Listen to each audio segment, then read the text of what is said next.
person that's in charge of the day-to-day running of the commission.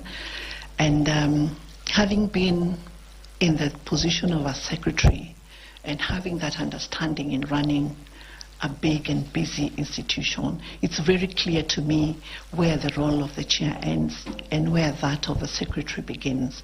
So that is an advantage I'll be able to bring on board, so that we don't have an issue of overreach on the side of from the commission to the secretariat. It's also important for the chair to be able to, in a sense, protect the secretariat or the secretary CEO from interference by members, because that does happen. And so if the secretary is exposed and doesn't have the protection of the chair, it then begins to compromise services, and it begins to affect work.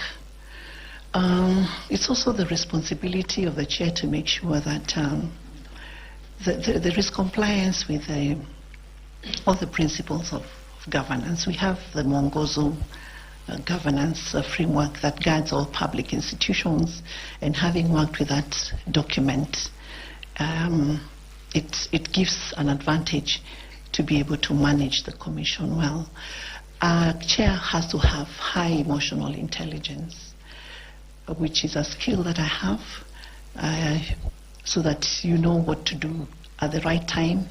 You know how to deal with emotions of other people.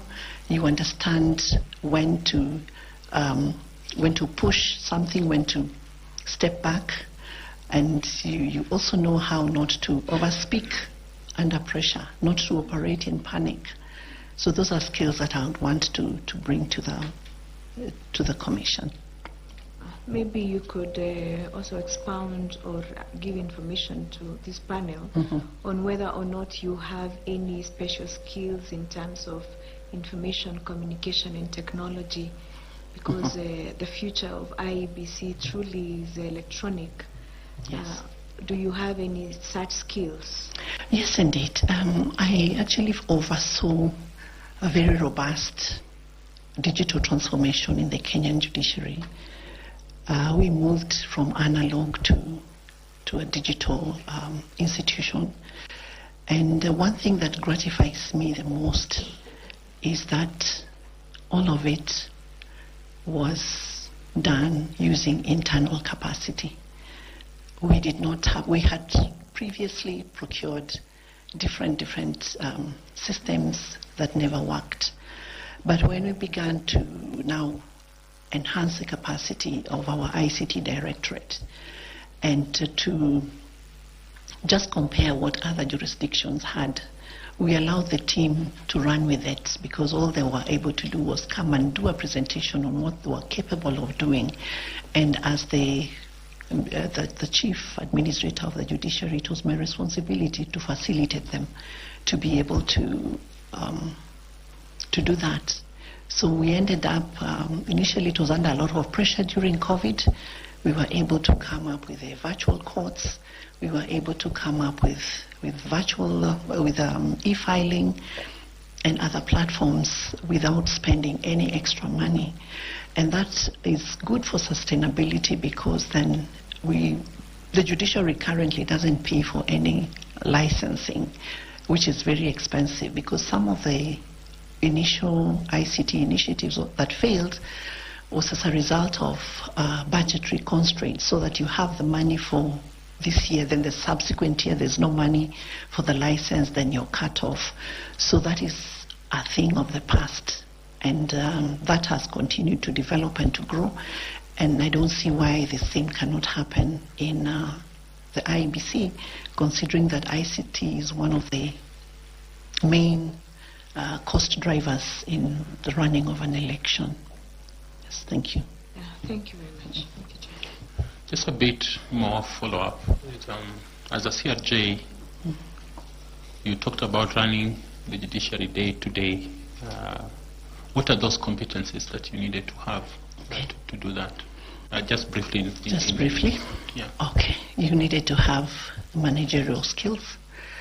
You needed to have communication skills. You have to be able to communicate because there's so many things happening at the same time with very many different stakeholders. There's communication to go to the lawyers, there's communication to go to the court users committees, to the NCJ, to the Witness Protection Agency. So communication was very, very important. And because of the high pressure, the nature of the work, just taking an example of during the elections period when there's so many petitions being filed post-election, you have to have resilience, you have to be able to put in many hours, just hard work. You have to be able to guide, you have to be able to rally people around an issue so that you move together. You have to have very good coordination skills so that you know what every court is doing at any given time. You have to know what they need at any given time. You have to make sure that they're provided. You have to have very good financial management skills. You have to be able to ensure that procurements are done on time, there are no delays. Sometimes we had difficulties when budgets were released late, but then there would always have to be a way of doing things in such a manner that services are not interfered with, are not stopped. Again, we had to have it was important for us to know what the public feels about our services. So it was about reaching out through the court users committees, through our customer surveys, just to be able to know what is it that people want, what are we doing wrong, how can we do it better. So those are some of the skills that we had to put to use. Fair enough. Thank you very much. I would like to ask Madam Carol Kituku to ask some questions, kindly. Thank you so much, Chairman. Honorable Mandy, if you are appointed the chairperson of the IBC, your knowledge of the law and the legal systems that governs the IBC will be critical in offering the strategic leadership, direction and guidance to the Commission. As you may know, Parliament is required to enact various laws that give operationalization to the various segments of the IBC mandate. One of those laws could be the referendum law, the financing of campaigns law, the boundaries delimitation laws, just to mention a few. However, those laws have not been enacted to date. What do you perceive that to be, and how does that interfere or present challenges to the operations of the IBC, the failure to enact those laws? Indeed, the failure to enact laws to operationalize the IBC should be a concern to all of us. For example, on the issue of the referendum mentioned, currently we do not have a framework for conducting a referendum, so that if we needed to have one today, then there will be a challenge. How do you do it? How do we even frame the referendum question? I'm aware also that Article 100 that talks about the participation of women, persons with disability, the marginalized and all that, has not been operationalized. So it leaves us in a place where it is difficult to meet the objectives of the Constitution and what was envisioned by Kenyans when they demanded for those things in the making of the Constitution. I'm also aware that the IEBC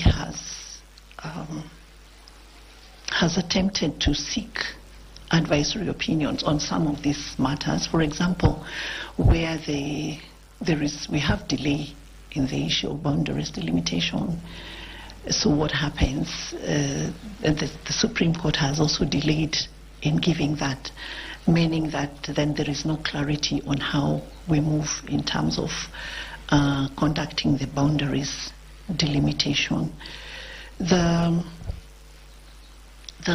Campaign Financing Bill Act was was stopped by the court for certain reasons. It was a good law, according to me, that would have helped us to decommercialize campaigns and elections. It would have helped us to be more accountable, more transparent in the sources of funding when it comes to elections. But there is a conservatory order that is still there since 2017, and I think that issue needs to be resolved. And some of these issues can be resolved just by reaching out and having continuous engagements with the different stakeholders. I know that Iebc is not a member of the National Council on the Administration of Justice, which is the council that brings together all justice actors in civil society, the state actors as well. But Iebc was actually co-opted as a member of the National Council. So that would be a good forum, because I know that at some point Parliament also joined in. As secretary, they were not very consistent in attending, but that would be a very good forum to discuss these challenges, because it's in the interest of all of us that the Constitution is implemented as envisioned. And for as long as these areas remain hanging, then it means that there is something that we're losing. There's something that we're missing out on as a nation. Thank you. Maybe a follow-up question on that. If you're successful and become the chairperson of the IBC, how do you propose to circumvent some of those challenges that have been brought about by the failure of Parliament to enact those laws, the lacunas in laws? Because in the meantime, IBC must perform its mandate. What I see as an immediate low-hanging fruit is just continuous engagement, and also getting the general public to understand those issues. I know that IEBC engages a lot in voter education, and my view has always been it shouldn't just be about how to vote, how to use the ballot, but why should I? Am I picking people who are going to make sure that these things get to happen? So we have to keep engaging at all levels, from the parliamentary level, Senate, and then the general public, other actors, so that we just develop a shared vision for this nation. Things that I think going forward, my view is that in Kenya we legislate a lot. We legislate on almost everything. There are certain things that there should be room for just administrative action, so that we are not waiting for law to be able to do everything. I think there is that issue of trust, and so because of that, we tend to legislate even the smallest thing that can be done just administratively through maybe a policy framework. And then that would be my view. Thank you. Having worked as a judicial officer, and obviously having had the experience of working as a chief registrar of the judiciary, how do you see, or what do you think is the role of the court in adjudicating electoral disputes, and particularly these disputes that regard to the lacunas in law? Does the court have any role or any function to do?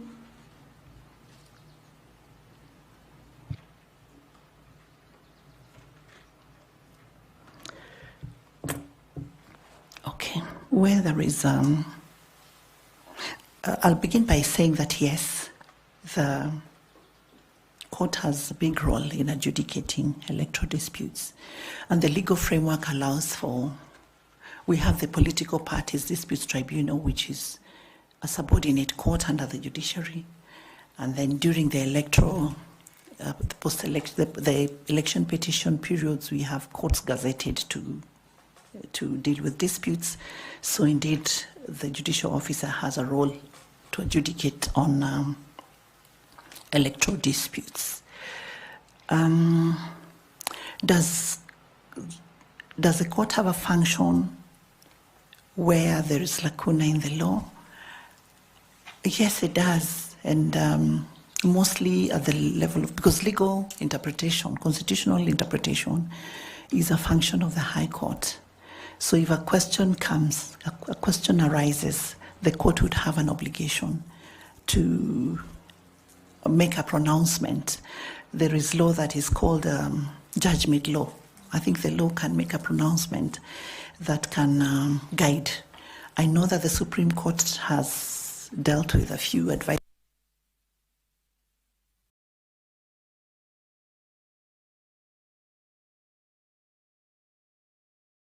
Given direction, some of which has been ignored. So I think as a nation, we also just need to develop the culture of constitutionalism and respect for the rule of law.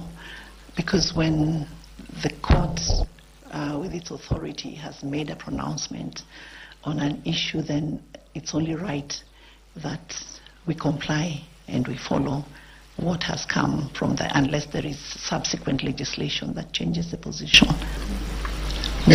Tell the court to pronounce itself on this issue. Can the IBC go to court to can IBC go to court to compel Parliament to enact these laws and provide the required legislative framework? Is that something that would be within the mandate of the court to do?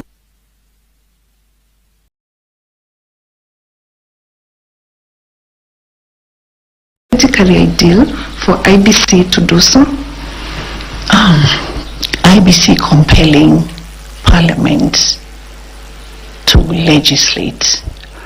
I think IEBC can go to court and ask for anything. My only doubt is whether it would be the right way, the right path, because I believe more in engaging with the lawmakers,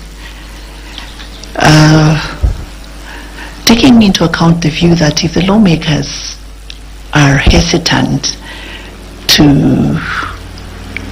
legislate on a particular thing, because we know that the courts have also pronounced themselves on certain issues that Parliament has still not done. So we also don't want, even as you consider that as an option, you don't want to go through a process of that nature in futility. So I would still prefer the engagement, negotiation process as opposed to an order which might be in vain. But yes, indeed, the court can pronounce itself and say, indeed, this law has to be passed because the Constitution says so. Yes. Thank you, Chair. Given that during your time at the judiciary, there were constant complaints about inadequate funding. Yes, I engaged a lot with the members, especially of the Justice and Legal Affairs Committee and the members of the Budget and Appropriation Committee. And when I joined the judiciary, the budget was about 16 billion. When I left, we were at about 23. It was still way below our resource requirement, but progressively it was increasing annually. So we have to just keep at it, because the option is not to push for it and remain with nothing. So we kept engaging both informally and formally. During the budget discussion processes, we would prepare our resource requirements very well and explain the justifications for all those requirements. And we'd constantly compare the budgetary allocation for Parliament, which only operates in Nairobi, with the judiciary that has about 140 court stations across the nation. When I joined the judiciary in 2014, our budgets were at par, 16 billion more or less. And within 5 years, Parliament had double the budget of the judiciary. Yet they operate only in Nairobi. They have very few staff compared to the judiciary. So they have that advantage that it's them to decide the appropriation of, of resources. The judiciary is, and it's not unique to Kenya, it is something that you see across the jurisdictions, that the judiciary tends to be the poorer cousin of the three arms of government. So it helps, it does help, because there are times when you're able to push and get something more, and you keep using it as long as you're using it with prudence. And as I said earlier, we had very little money, but money to have a very vibrant and robust ICT system, just with the little that we had. So we were able to be prudent in the use of resources, apply little to do much. So if you don't have enough resources, then it's about how do you apply it to maximize on what you have. Thank you, Chair. Thank you very much. Appreciated. I would like to ask Madam Dr. Koki to ask you some questions. Thank you very much, Chair. Good morning again, Honorable Amadi, and welcome to this interview session. It's not really an interview session. We are having a conversation, a dialogue.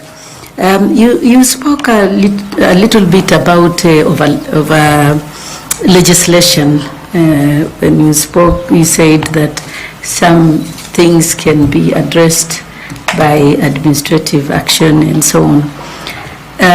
We notice, however, that since the promulgation of the 2010 Constitution and the elections that have been held under the Constitution, we have seen every one of them, the validity of the election of the President has been questioned, and therefore has been challenged in the Supreme Court. And after every decision of the Supreme Court, we have seen recommendations of reforms that are required, legal reforms that are required to be done in relation to the process of elections by the Iebc. And we have actually also seen from the strategic plan of the Iebc 2020-2024, they identified over legislation as a challenge for them. Yet, we have seen this happening each time. So I wanted to ask you two small related questions. The first one was, in what areas would you say there has been specifically over legislation?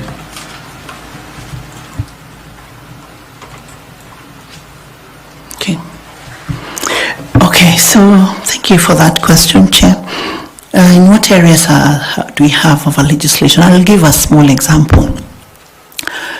The issue of polling stations and the number of voters that can vote per polling station. The regulations give the number as 700 per polling station. And from our voter turnout history, our voter turnout is around 65% on average. There are stations that get as low as 40%, others as high as 90%. So with 700 people per polling station, right now our register has about 22.3 million registered voters.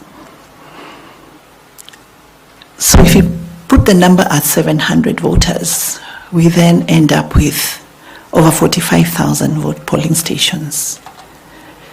If this was dealt with administratively, so that maybe you can decide that you increase the number to say 1,000 per polling station, it's still doable. It's still possible to do 700 people per polling station.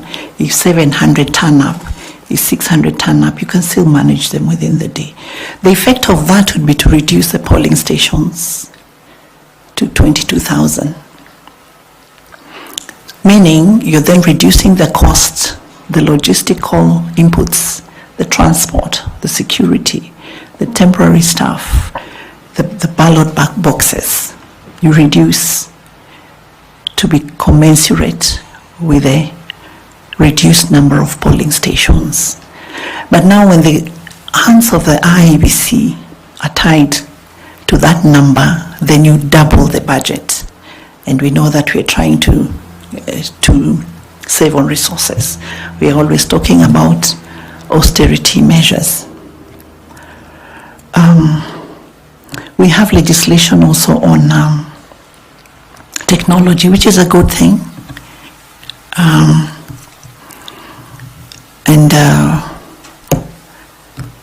Technology is now the way to go. It creates efficiency. It helps us to transmit quickly. It helps us to manage the queues better and all that. So it shouldn't be too prescriptive, because then there should be allowance for innovation, because technology keeps changing. It changes very fast. In fact, I don't like it because the in thing is always on its way out. You can't keep up.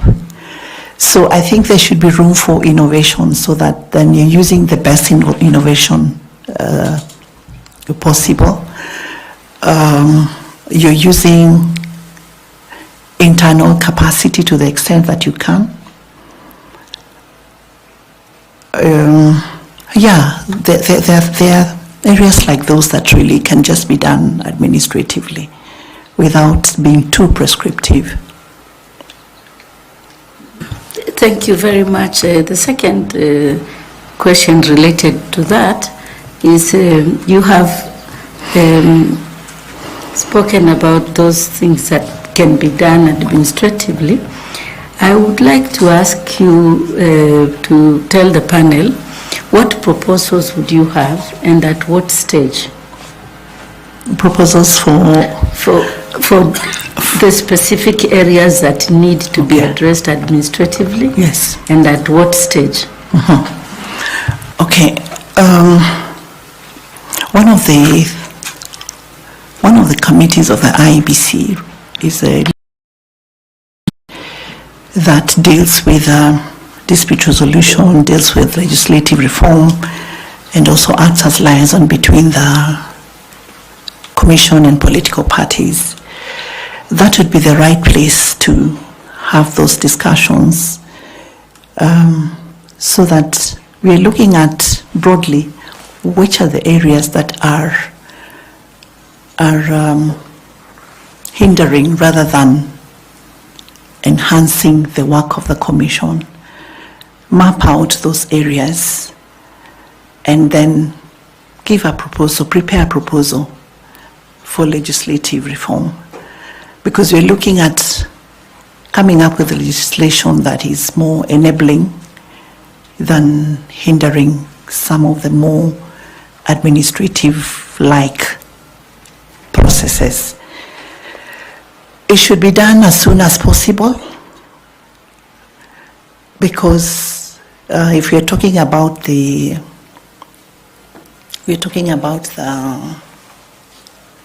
elections of 2027, the time is very short. Time is very short. There are counties that do not have representation, which have to be prioritized. So that the time is not there. You need to, everything has to run. You have to find a way, the team that is going to come in, to run all these aspects simultaneously. The sooner it is done, the better, just so that the IBC is facilitated to operate with more in an easier environment, legal environment.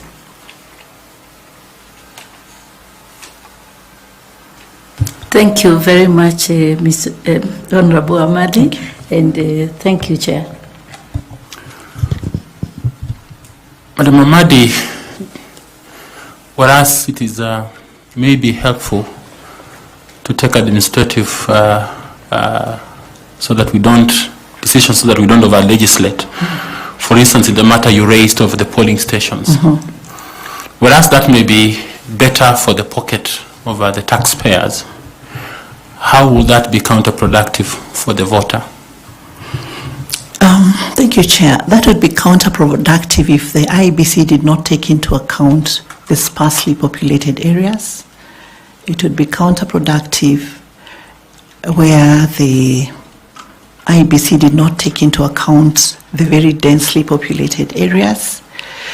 The beauty of it is that it gives that flexibility so that you're able to look at what are the community interests in a particular place.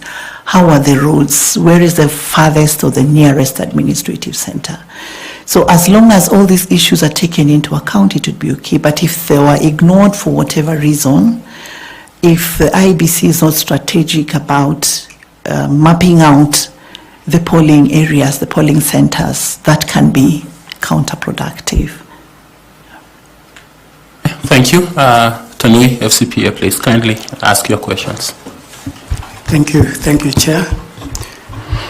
Let me start by acknowledging that I have interacted with Honorable Amadi in my course of duty. So I want that to be on record. Madam Amadi, you've been at the judiciary. Yes. And also the GSC. Kindly confirm to me and this panel, were GSC commissioners full-time or part-time? They were part-time. All of them were part-time? All of them. And confirm also that you are the accounting officer for the judiciary and also for the JSC. That's correct. Thank you. Now, you will be transitioning from having been accounting officer for those two institutions, and you will be a chair of a commission that has full-time commissioners. And secondly, the former chair of IEBC, Isaka-san, he did observe in his book that in a commission where there is dual executive structure with a chairperson and also an accounting officer, he did indicate that there is always a risk of a chairperson getting the blame for the failures of the institution, likewise for the CEO.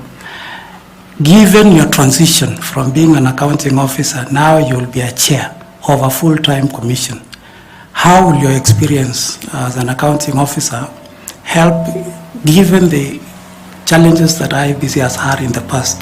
How will you transition? Thank you. Thank you, Chair. Yes, indeed, I have been Secretary to the Judicial Service Commission under 3 Chief Justices. And your question reminds me of the challenge that we had at the level of Chief Justice, who is also Chair of the Commission. Because remember, the Chief Justice, as head of the judiciary, also reports to the JAC. Because at the JAC is the boss, much as the Chief Justice is the chair. And in the judiciary, they are the institutional head. So sometimes there was a problem in terms of balancing the duality of those two roles. As I said earlier, I served under 3 Chief Justices and just looked at how they managed themselves. At what point, the challenge was always, at what point do I put my foot down as head of the judiciary? At what point is this now a commission issue? Because sometimes there tended to be that overlap. Where, for example, the Chief Justice has a particular view on an issue that's affecting the judiciary, and the Commission has a different view. It's something that kept playing out. So what we did, one of the things I did earlier in my time at the judiciary was to develop a Judicial Service Commission charter, which clarified rules. indicating how far the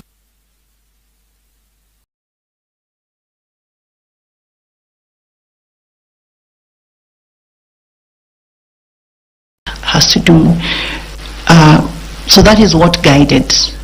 We had a charter that helped us to manage that. A lot of times we also just had to, and that is something that I think is going to help me, is about just having informal discussions about certain issues so that you minimize on the potential conflict. So yes, the charter and just sticking to the rule of law. We had a lot of governance trainings, capacity building for the commission, because they kept coming in at different times. This particular one is unique because the panel is handling the selection process for the entire Iebc commission. But the commissioners of the JAC came at different times through elective processes, through appointive processes. And so each time we had new commissioners, we had to go through some kind of governance training, induction, just clarifying roles. It was never easy. I cannot say that it was easy. Even the charter did not sort it out, but it gave us a lot of guidance in terms of how far one could go. So for me, having been secretary, it gives me an advantage, because then I understand the challenges that a secretary would have when you have when there is overreach from the part of the members of the commission or the chair of the commission, and therefore be able to know that, what I felt was a problem as a secretary, I should not now again be doing the same thing to the CEO, because I know how difficult the work of the CEO can be with minimal or no interference at all. So for me, it is an advantage, because I've had that experience. I have and I've also learned a lot from the 3 chairs that I served during that period. Thank you, Chair. Thank you. I want to a follow-up question, and I want to get your view on this.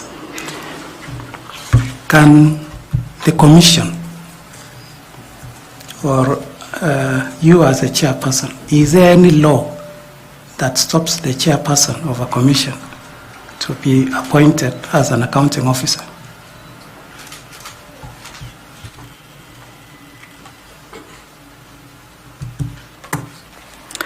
I'm not aware of any law. It's more because the appointment of accounting officers is technically by the CS National Treasury.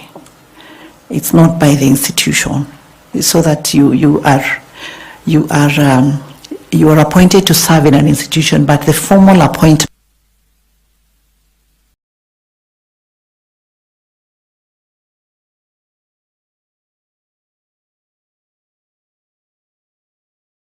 Treasury.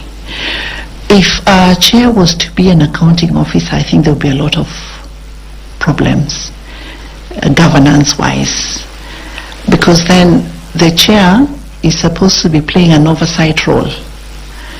So if the chair is again the accounting officer, there's obviously conflict there. It will be difficult to say audit the institution, because remember, the internal auditor reports directly to the chair, to the commission, not to the CEO. So if the chair is then again the accounting officer, there is a problem there. So I'm not aware of any law that stops that, but I know that it doesn't. It would be a huge governance problem, to be problematic in any institution. Okay, thank you, Chair. Thank you. Mr. Misati, please do ask some questions, guys. Thanks so much, Chair. Honorable Amadi, you are aware, and it is in public knowledge, that in some instances we have had the Secretariat, the CEO of Please speak closer to the mic so that the Secretariat, who have had a very stormy relationship with the with the chair or the commissioners, and in some instances we have had others who have had a very cordial relationship. Would you term it a personality issue or an institutional structure issue from where you sit? And given an opportunity, would you be able to make any changes, or you want to maintain the status quo? Thanks. Thank you, Chair. There are several reasons that cause tension between the Chair and Secretary, or the Commission and the Secretary. One could actually be just personality differences. If the two cannot agree because they're just different in their nature, right there's a problem. The other issue could be overreach, where the Secretary feels that the Chair is trying to interfere and they are trying to stand their ground, and there is no there is no understanding between the two. Sometimes there is just institutional dysfunction where things are not properly structured, and so when things are not properly structured, there is lack of clarity. It causes a problem. But there is a way of dealing with that. One of the ways is, first of all, for people to understand their respective roles, and if there is a set of rules or a charter to guide that, better still. It is also important that because the Chair is the leader, it is the Chair because the Chair is the person that is giving direction. If, for example, the Secretary, the CEO, is not taking instruction or not doing or not implementing the resolutions of the Commission, because really one of the roles of the Chair of the Secretary is to ensure that all the resolutions of the Commission are implemented, it then becomes a disciplinary issue, because that is a role that is assigned by their job description, so you cannot get away from that. If the relationship is stormy because there is, what do I call it, personal interest, that sometimes does happen. It poses a difficulty for the institution. So what I would do in terms of having a cordial and a professional working relationship with a Secretary is, first of all, to get to understand them. That you're working with. What is he like? What is his leadership style? What are his values? It will also be important for them to understand you and your values and what you stand for, and what your expectations are and where the boundaries are, so that when the boundaries are clear, then we know that mine begins from here and yours begins from where mine stops. It will be important to have a framework, a reporting framework between the Chair and the CEO, because the Chair, much as you're not in charge of operations, you have to know what is going on. You have to know what is going on, because when something goes wrong, then the blame is on the Chair, it's not on the CEO. So it will be important to have a framework for constant reporting, so that you know exactly what is going on. And the Chair can also give guidance, much as it's not their work to do the operations, can give guidance. And I'm happy that I've had a lot of experience in matters public finance management, in matters procurement, in matters ICT, in all those matters, so that then it gives me that opportunity to be able to even pick out things that may not be correct. If maybe something is being effected or implemented and it's not being done correctly, coming from a position of knowledge, it makes it very easy for me to be able to to do that. And the working relationship has to be respectful. There has to be mutual respect from both sides. Then that reduces the tension. It is good also to acknowledge the good things that the Secretariat is doing, so that it's not always the bashing. Being coaching type of leader, I've been able to coach those working under me, give feedback, because sometimes when you don't give feedback and something is going wrong, then it continues to be wrong. But with a good feedback mechanism, it is then possible to create a relationship where expectations are clear, where roles are clear, and where tension, if any, is minimized. Thank you, Chair. Thanks. As a follow-up question, from your answer to the panel, is like you're saying both personality and the structure of the institution, they play a role. Yes. So from a practical point of view, from your case, will you be evaluating the kind of person you find in, or will you make any changes? I wanted to know that. Okay. Then the other thing is that you mentioned about the issue of when you were initially, when you started, you mentioned about the pressure in the IEBC.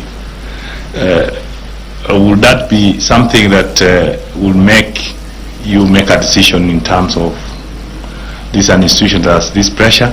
So the role of the commissioners and the role of the Secretariat has to be distinguished, because it's only the commissioners who observe the pressure. Sorry, I'm not very clear about your second question. You said that this is high pressure institution. Yes. And from your statement is that the chair or the commissioners who are answerable out there.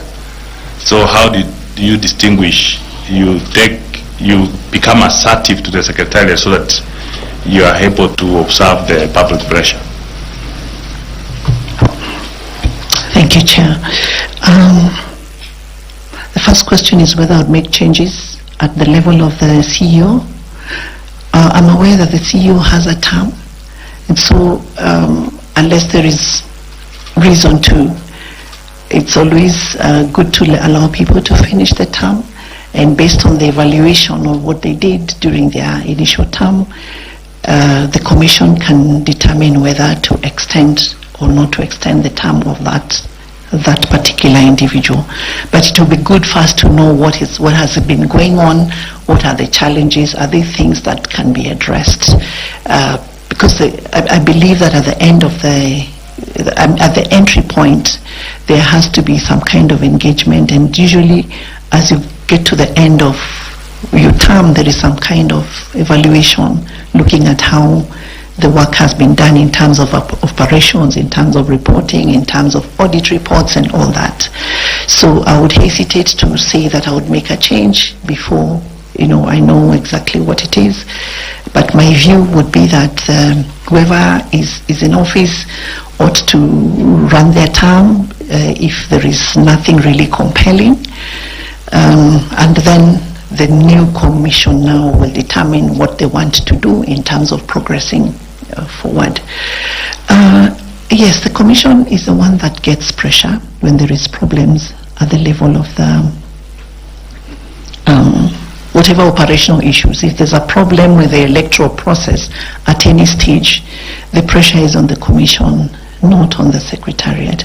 And that is why the commission has to exercise its oversight role in a very structured way, in a strong way. There has to be certain minimum expectations from the CEO, the things that the CEO must do and report to the Commission, so that if there was a meeting and the minutes are there and the directions that were given at the next meeting, at the matters arising, the CEO should be able to indicate what they have done, not just say it, but also produce the evidence to show what they have done. They should be able to indicate what the challenges are, if they're meeting any challenges, and what support do they require from the Commission to be able to do what they are supposed to do.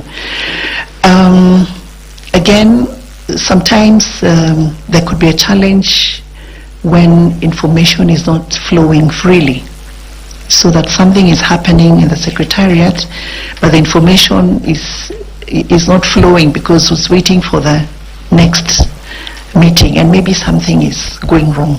There needs to be a framework that allows for free flow of information, so that if there is something happening that the commission needs to know, then it can be nipped in the bud, and the secretariat can be assisted to do the right thing. Yeah, thank you. Thanks so much for Chair. Thank you, Bwana Misati. At this time, I'd like to invite panelist Fatuma Saman to also ask you some questions. Thank you, Chairman. And where you are the interviewer, I was the interviewer, you are the interviewer. The roles have changed. That's on a light note. And as you already know, the Iebc is always expected to be an impartial arbiter.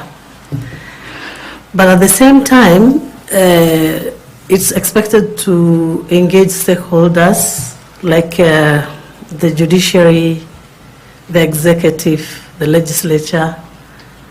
And I would like to hear from you, what do you think you'll be able to do in terms of maintaining that impartiality, but at the same time, engaging these specific stakeholders, the executive, the judiciary, and the legislature? Thank you so much, Chair. Yes, indeed, the Iebc is supposed to be an impartial arbiter that carries out its responsibility without any influence from anywhere, without influence from the government, from any political party, from any candidate, from any public office. And it is indeed true that stakeholder engagement is very, very important. It's very important. In fact, there is no institution that can run without engaging stakeholders, because we cannot work in silos. We have to work with partners. In engaging with stakeholders, first of all, you have to map them out and know who are the people that I need to work with. Is it the police? Is it the DPP? Is it the judiciary? Is it civil society organizations when you're talking about voter education, for example? Is it DCI? Is it based on whatever it is that the Iebc is seeking to gain from the stakeholders? All those engagements must be on the basis of the rule of law. All the engagements must be on the basis of strict observance of the rule of law, and based on the respective mandates of the Iebc vis-a-vis the mandate of those other institutions. If it is, for example, the police, and you're seeking to effect arrests for people who have violated the Election Offences Act, then you're operating just on the basis of that, following the law. If it is about witness protection, it's the same thing. So engaging stakeholder engagements have to continue, but based on the rule of law. Thank you. On a follow-up question, would you, if you were to consider developing a stakeholder engagement guideline, what are these principles that would guide the stakeholder engagements? Apart from the rule of law, of course, you've mentioned. Okay. There's the issue of common interest. What are we interested in as Iebc, based on the mandates of the other organization or institution? You will also look at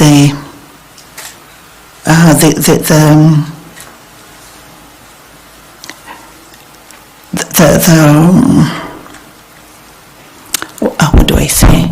You'd need to look at what is it that Iebc requires? What kind of support does Iebc require from the other from the other organization. It also has to be based on mutual respect.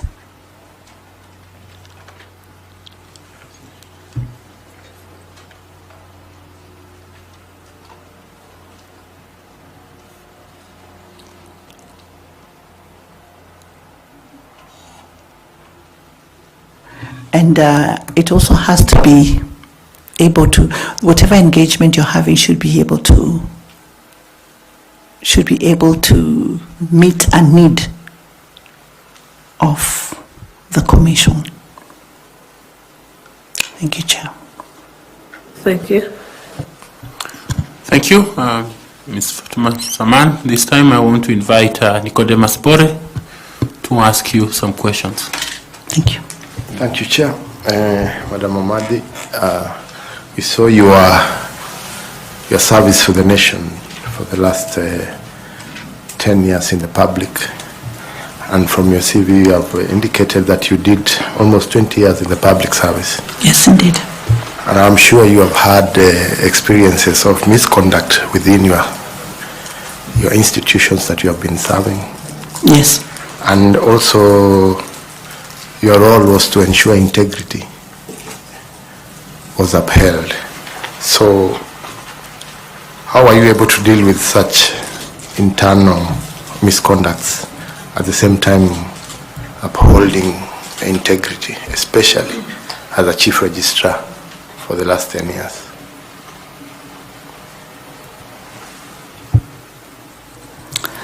Okay. Yes, we had a lot of challenges with integrity issues in the judiciary. It's in the public domain. We know that we have very many good judicial officers, but we also have those that disappoint, and it's really a national problem. So some of the integrity issues that we had at all levels, at the judicial level and at the administrative level, included things like allegations of corruption, allegations of bribery, allegations of improper influence, and that's on the judicial level. At the administrative level, there were allegations when it came to matters of favoritism, as an example, in terms of, things like transfer, like, what else? Promotions. There would be those allegations. And so what did we do? In terms of looking at matters integrity, the judiciary created the Office of the Judiciary Ombudsman that would receive complaints from the public or from the internal public, and so the complaints would be processed and sent to the Judicial Service Commission, which has a disciplinary mandate both for staff and the judicial officers and the judges. So complaints would come. There was a complaints manual that we developed to help us process them by way of giving the complainant an opportunity to be heard, and also giving the judicial officer or staff an opportunity to be heard. And then a determination is made. In a few cases, there were people who were let go. In some, there would be a warning or a severe warning, or one would be admonished. So there were different levels of disciplinary outcomes depending on the gravity of the problem. So in terms of upholding integrity, we did customer satisfaction surveys to just have a sense of what people are saying about us. Initially, we got a very low percentage, and the subsequent ones kept getting better and better because we were able now to identify the areas where we were being hit the most and trying to put measures in place to make sure that we try and deal with the issue of upholding integrity. one of the initiatives that we put in place was to have integrity assurance officers in every court station. So every court station had to pick 2 people to be the integrity assurance officers, and we partnered with the EACC to train them so that then they would know what to look out for and indicate who was doing what. It was still new by the time I left the judiciary, and I hope that it is progressing well. So apart from the Office of the Judiciary Ombudsman, we had the Integrity Assurance Officers, and we also had the Judiciary Leadership Team that then would deal with certain aspects of concerns that were coming from the court stations, especially where there is no report. Because one thing you realize is that many times people will say, court so-and-so is corrupt, but they will rarely come and say, I gave this or I did this, because things are done under the table. So that then it's when it's a matter that is of common notoriety, but you don't really have any evidence, it becomes challenging to deal with it. But again, you can deal with it administratively just by asking the magistrate or the staff to come and tell this is your reputation and you're being watched. And in some situations it did help. Yeah. As follow-up question, the position you have applied for is of very high public scrutiny. Mm-hmm. And remember, a year ago before you left office, yes, the High Court issued orders to freeze your personal accounts. Yes. And those of the law firm associated with yourself. Yes. That is Amadi and Associates Advocates in relation to a gold scandal. That's correct. It is alleged that you and other persons who are at the center of the gold scandal defrauded a British citizen of more than $100 million paid to the purchase of 1,500 kilograms of gold. That's correct. Which it is said you were to deliver in exchange for the payment. These are serious allegations. Very. And we wish you to have a chance to explain to the public, yes, how this position you have applied for, noting the serious allegations of your involvement in the gold scandal. Yes. And maybe you can have a chance to clear the air. Yes. It is true that there was an order that was issued freezing my accounts, and I agree with you that the allegations are extremely serious. My response is this, that there was actually no reason for me to be in that case and named as the first respondent, because the firm that is involved, I resigned from it in 2014. And I was very busy in the judiciary. There was no time even to go and, get into any kind of practice. So for me, it was a malicious attack, and which is something that is, when you're in public service, you must be ready for. Public service at certain levels is not for the faint-hearted. So it was an attempt to shake me, an attempt to mudsling my reputation, because I've upheld my integrity. I do not have skills in gold trade, and I had nothing to do with it. In fact, for the interest of this commission, I came with copies of the decision of the High Court that vitiated the decision freezing my account, and also the decision of the Court of Appeal, which agreed with the High Court and basically found that I had nothing to do with it. So I have the decisions which I can share with the Secretariat if need be. Thank you. Thank you, Chair. Thank you. You give a copy of that decision to the Secretariat. The gentleman behind you. Yeah. Thank you very much. Thank you very much. Bwana Tanui, FCPA. Oh, sorry, Professor Adams. Professor Adams. Sorry about that. Thank you very much, Chair. Madam Amadi,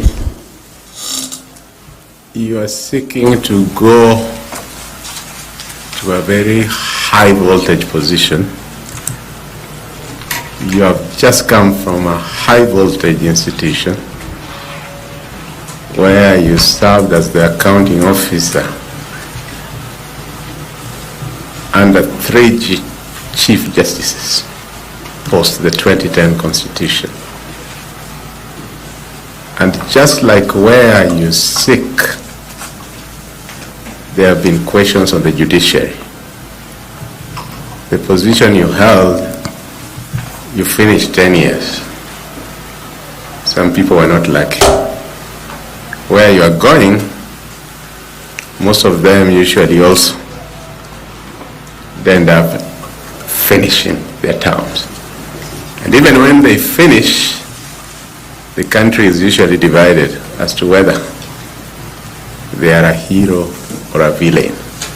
Looking back to the institution you have just come from, bearing in mind that there was the Ringera team,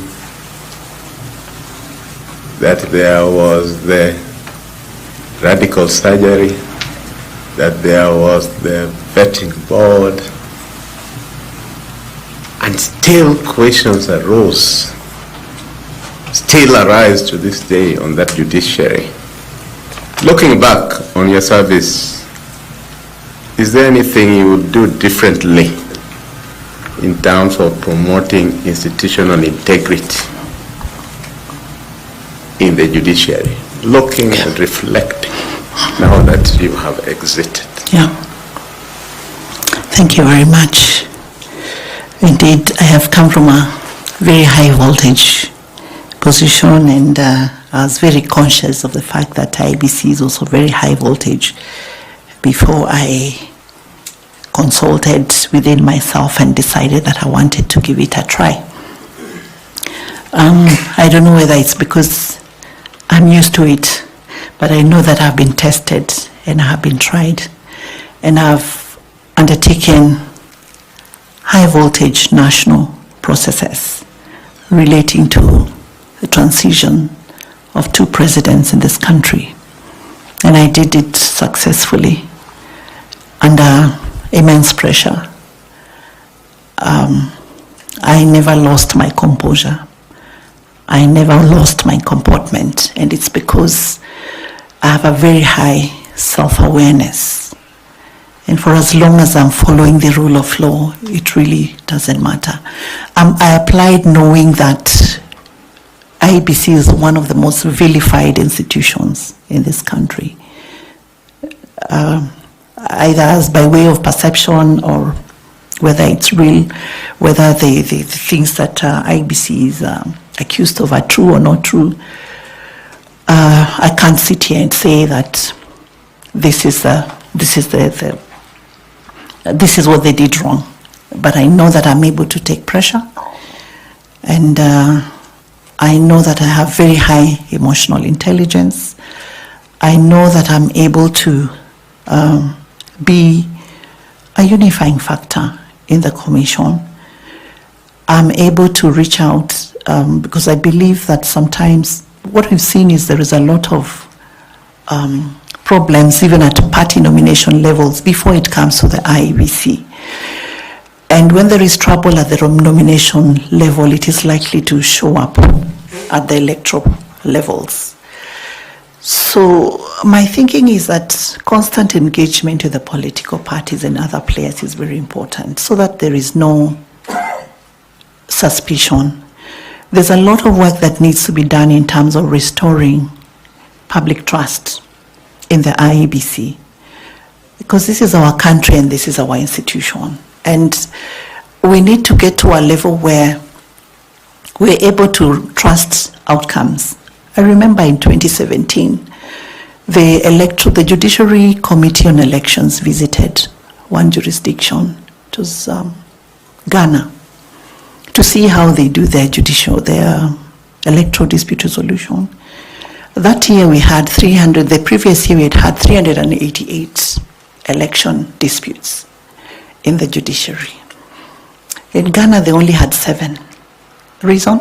The trust that they have in the electoral body.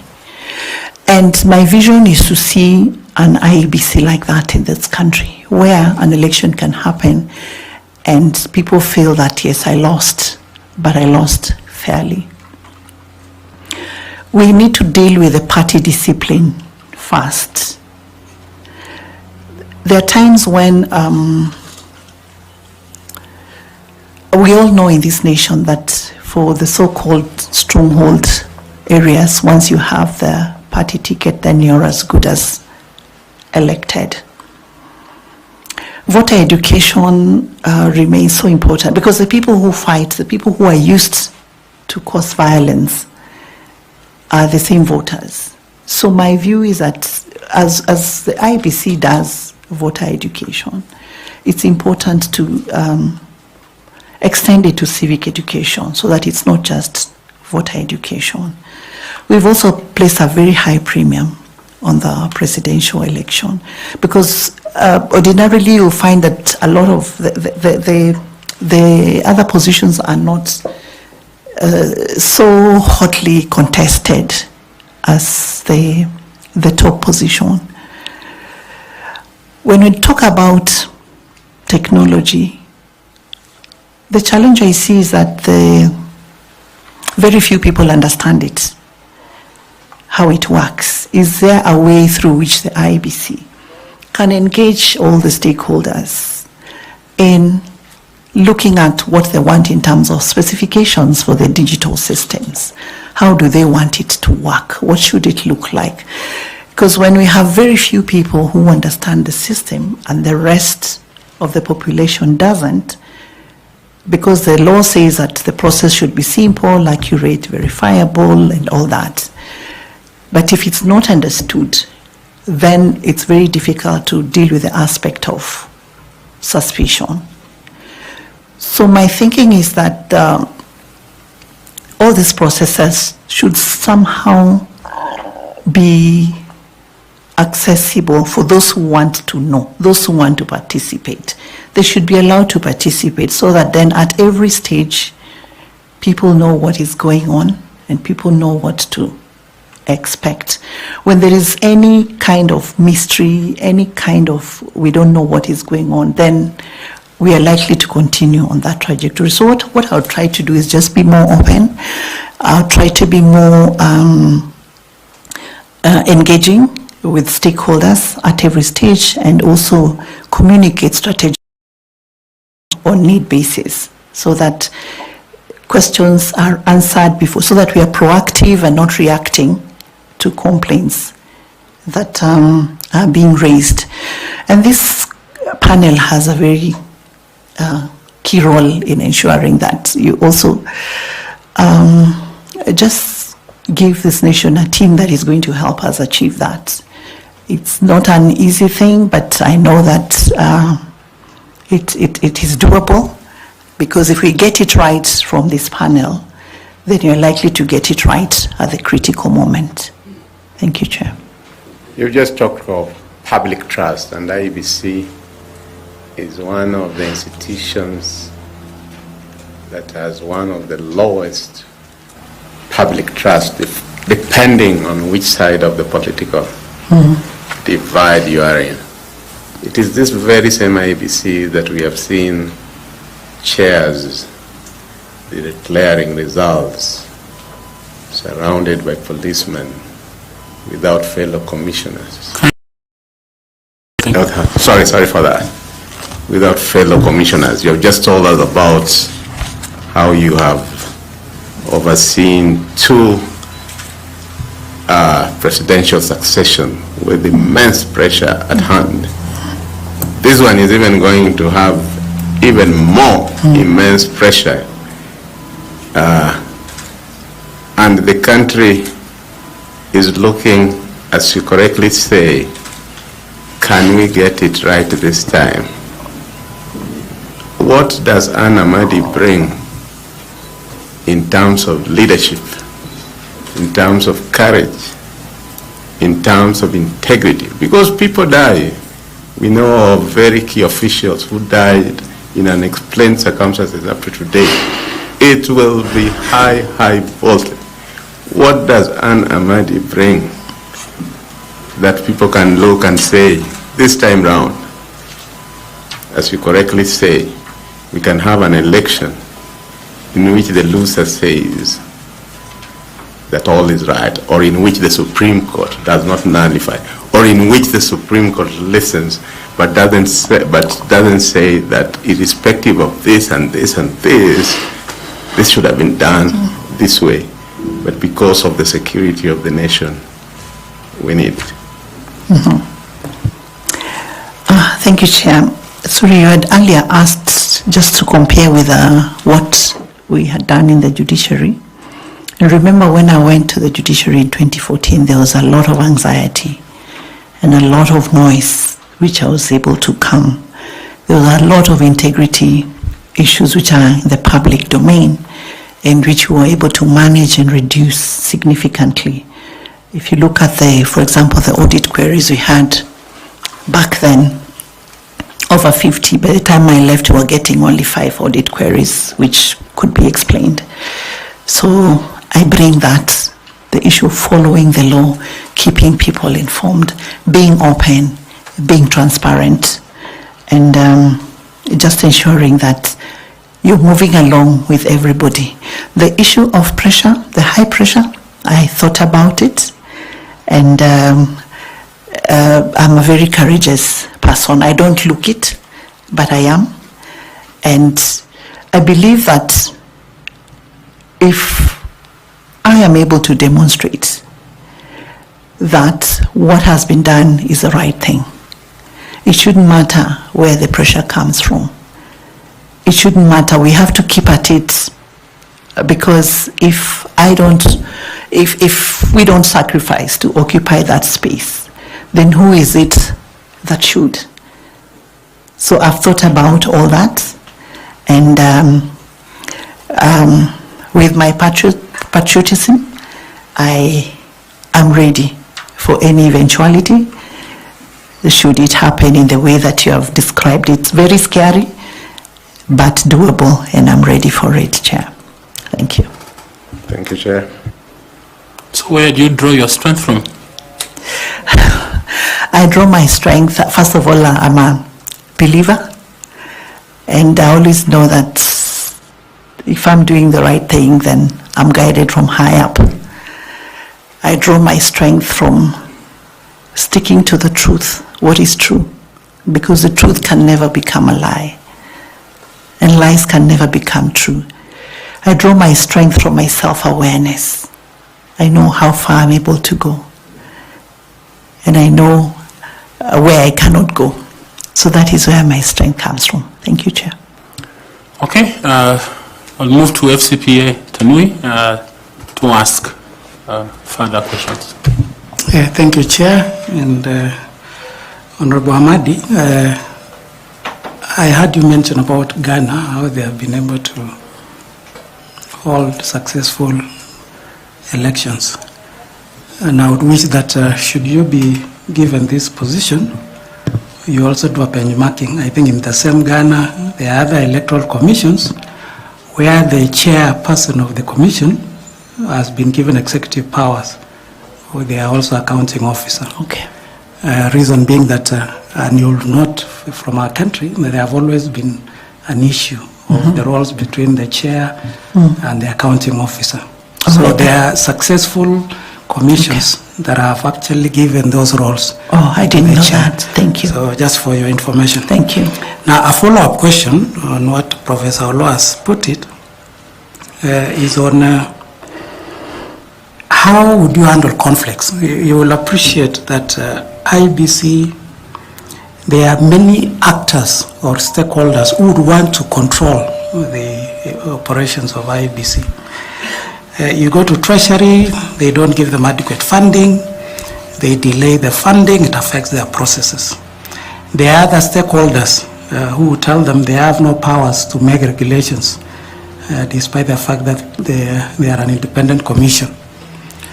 So there are also cases, and this has been reported in the past, where even staff members of the commission are being alleged that they took partisan roles in the election process. So if you get this position as a chair, how will you work around using your leadership skills and your experience to ensure that all these stakeholders are brought together and that the Commission achieves its mandate? Thank you. Thank you, Chair. I'll just give an example of what happened in the run-up to the 2022 elections. There is a framework that was put together which was called multi-agency team or something like that, that brought together all the agencies. There was judiciary, there was police, there was treasury, there was Ministry of Interior and Iebc. Basically for purposes of just seeing how the Iebc could be supported to be able to conduct a successful election in 2022. And they had several meetings where the Iebc, outside of the normal framework, was able to indicate the kind of support that they needed, the kind of timelines within which they had to do what they needed to do. And there were certain commitments that were made by the various agencies. But I know that at some point, again, Iebc stepped out of that framework for some reason. I think it was a good initiative that can still be tried. The reasons as to why Iebc stepped out of that framework are not so clear to me at this point in time. But I've always believed that when things are done in a consultative way, through a cooperative framework, they tend to just work better in terms of people understanding that this support needs to be given so as to avoid delays, so as to hinder the processes of the Commission. On the issue of staff playing partisan roles in the electoral process, that's very unfortunate. I think you have to be able to disrupt certain formations within the Commission. There's a way in which staff can be taken through. They can be taken through processes that can help their mindsets, but again, it shouldn't be too. Certain administrative interventions can be made to make sure that it's difficult for staff to do to carry out their activities, their duties in a partisan manner. For example, if someone was expecting to go and oversee the elections in Nakuru and last minute they're taken to Kajiado, then they will maybe not be able to do what they had planned to do. So there are certain administrative interventions that can be put in place to just make sure that we minimize on the mischief, if any has been planned. But I'm sure with a team we'll be able to discuss and just see what else is possible to be done, so that people are just following the regulations, the rules. I know what we did in the judiciary for most of the things, because when I went there, I found that there were no standard operating procedures, there were no manuals, so we had to prepare a lot of manuals that everybody had to stick to. Everyone had to stick to, so that then everything is done in the correct manner. Again, technology can help, because when the system is secure, then there's some of the mischief that can be prevented from taking place, even if the human nature wanted to, interfere with the process. Lastly, and related to the multi-agency team, which I think I attended one of the meetings at Safari Park. Yes.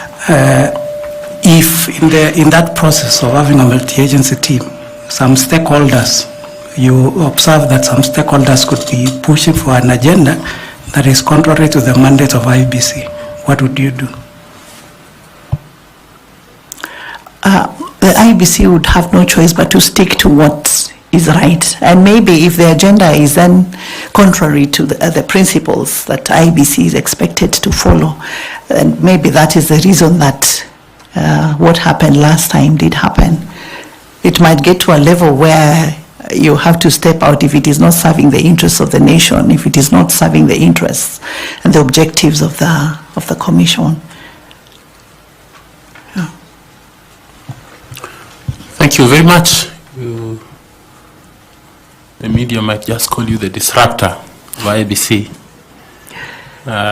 if you got this position, and so thank you for those answers. I want to ask Professor to ask you some questions. Okay. Madam Anna Madi, I see from your CV that you have also done a lot in FIDA and gender-related matters. Yes. And therefore I believe that globally you follow advancement of women issues and the gender issues. So my first question to you on that is, which country, which African country recently elected its first female president? I see her.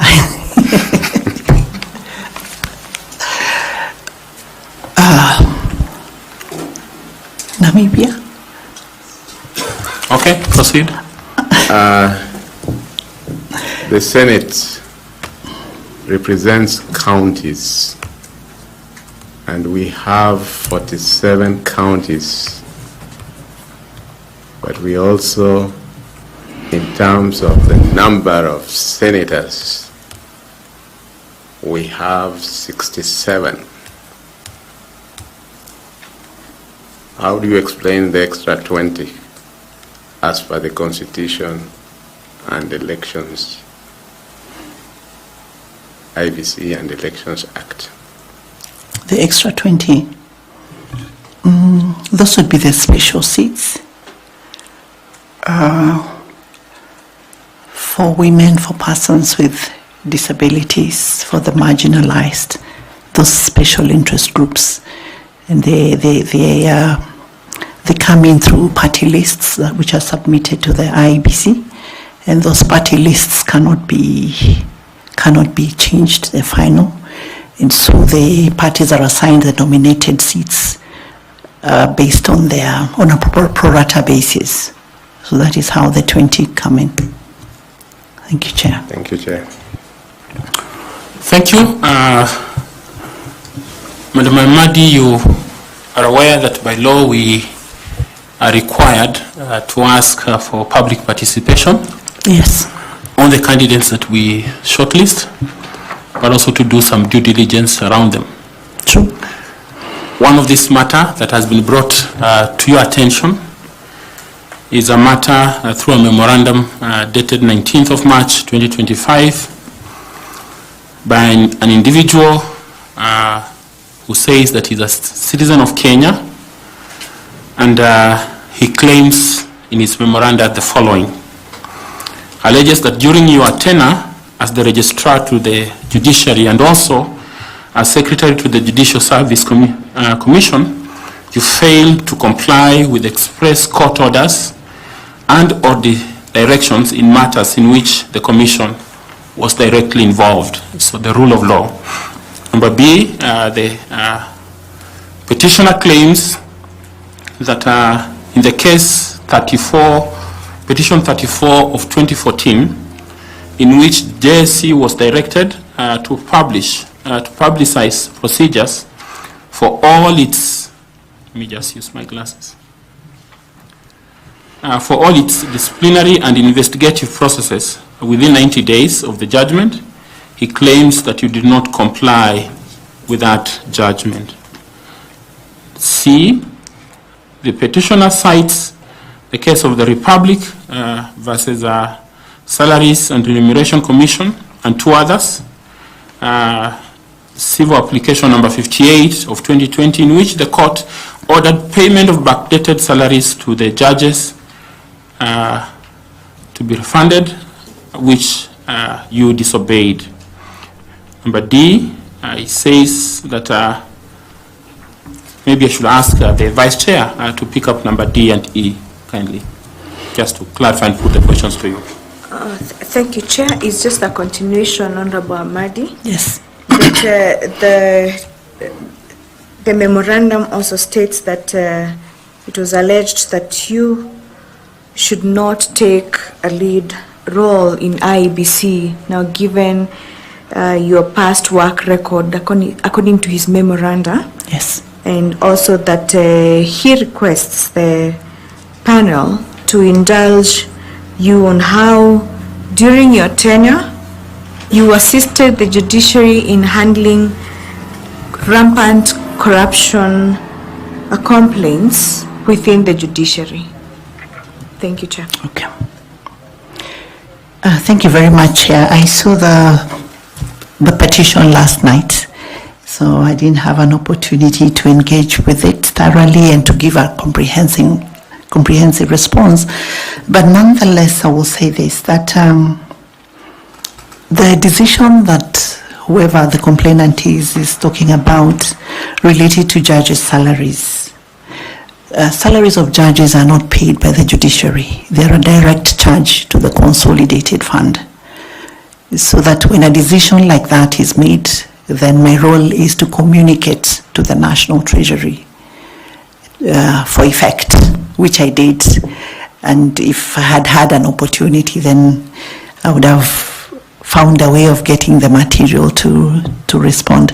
But I did comply, and so it is the executive that pays the judges directly. The chief registrar only pays the magistrates and the staff. So the rule of law was followed. Then the one on... So did you advise the National Treasury? Yes. Yes, we did advise the National Treasury, and I think the SRC as well, because it had a huge budgetary implication. Then the one that, what is it? The one on corruption cases, I think I had responded partly when panelist Bor, sorry, I hope that I got the name right, asked me about my case. We had a very comprehensive framework for dealing with cases of this nature. We even had cases where, I'll give an example of a case where a magistrate was actually arrested and charged for corruption, and the case went on and she was acquitted, but the JAC still let her go, because JAC was of the view that yes, the court has acquitted you, but from the evidence that we have, we can see that there is clear misconduct. So it is not correct that we did not deal with corruption cases. There was a day that we lost 5 magistrates in one day for these kinds of malpractices. So it is not correct that we did not handle those cases. We did. The challenge, as I said earlier, is that a lot of allegations are made with very little evidence, if any. So when there is no evidence, then it's a bit difficult to deal with it conclusively. You can deal with it by way of engaging the individual, but where there is evidence, the Commission has been very strict in addressing this issue. Thank you, Chair. Thank you very much. We apologize that you got this last night. The memoranda came to us on the 19th, which is a few days ago. If you can be able to help the Secretariat with some of that material you have mentioned, just to be able to confirm your response. Yes, I will try, because I'm not in the judiciary anymore. So it means asking someone to help me retrieve that. I will make the attempt nonetheless. And maybe you can give me the timeline within which that should be done, so that if I'm able to get the material, then I'll be able to respond more comprehensively. Do that in the course of this week. Okay. Yeah, today is Monday, so if you do that by Friday, it will be okay. Thank you, Chair. Yes. Allow me to thank you for coming. Thank you for having me. And to just say that we have enjoyed interacting with you. We have learned a lot about your work in the past, the judiciary, your work with FIDA, your community engagement, and we are grateful to the responses you have given to us. I'd like to ask you if you have any question for us so that we can be able to respond if at all. Mine is just to wish you well. It's a challenging process, very daunting, but you have what it takes. So I just want to wish you well and to thank you so much for having me. May God bless you. Thank you very much. You have a bottle of water before you. Feel free to take it with you. Ensure that you have your certificates and your documents so that you don't leave them with us. And if there's anything else that we can do, the Secretariat will be at hand to attend to you. Otherwise, these members have enjoyed interacting with you. Thank you very much. And we wish you well. Thank you. Asante. Shukran.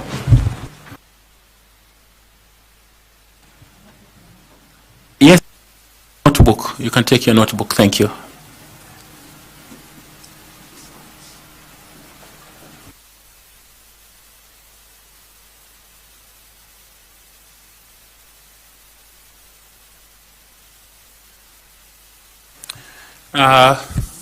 So media, I can see some of you very keen fixing your camera on our documents.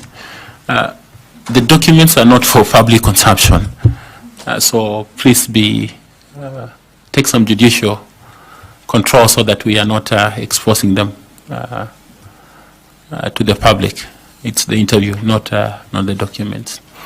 At this point, I want to ask you to again give us some time. Please, we thank you for doing this for us. Give us some time so that we can finish our processes together. Please do so quickly. So turn off, please turn off. Don't leave your mics on. Just turn off your cameras, your mics.